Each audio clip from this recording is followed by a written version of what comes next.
This particular Catholic Society is an set part 2, following on from the Hall Party. And so a lot of people have put quite a lot of work into preparing these acts.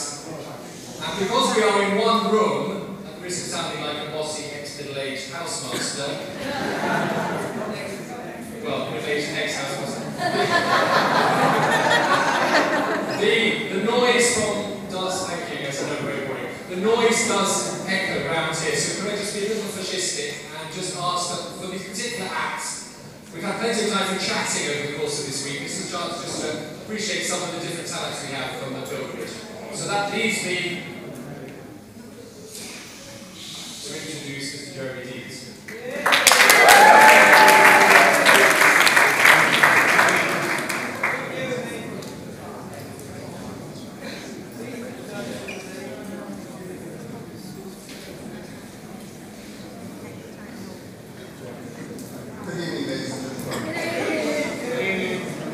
Rudyard Kipling, I think, is most famous for writing The Jungle Book, which I expect many of us have read or seen various different versions of.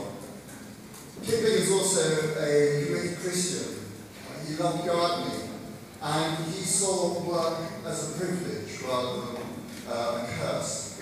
And he wrote a wonderfully evocative description of the English country garden, which combined all of those themes. And this is a beautiful piece of poetry he wrote, and in fact, when I married Caroline, my wife, we had it as one of our readings at our wedding, because we're both gardeners, or strictly. Caroline is a gardener, I'm a hacker and slasher.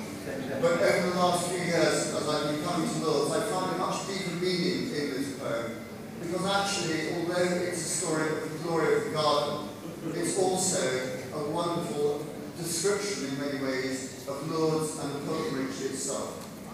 I love it, and I hope you do too. Our England is a garden, and that is full of stately views, of borders, beds, and shrubberies, and lawns and avenues, and statues on the terraces, and peacocks strutting by. But the glory of the garden lies in more than meets the eye. For where the old thick laurel grows along the thin red wall, you'll find the tool and potting sheds that are the heart of all. The coal frames and the hothouses, the dung pits and the tanks, the rollers, carts and drain pipes, with the barrows and the planks.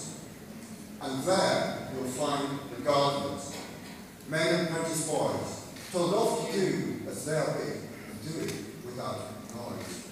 For save when planting seeds, and shouting to scare the birds, the glory of the garden abideth not in words.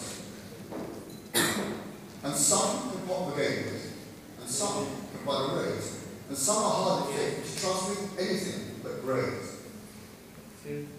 But they can roll and trim the lawns and sift the sand below, for the glory of the garden occupieth all who come. Now, England is a garden, and such gardens are not made. By singing, oh how beautiful, and sitting in the shade, whilst better men than we start their working lives by growing weed from bramble beds with broken kitchen knives. There's not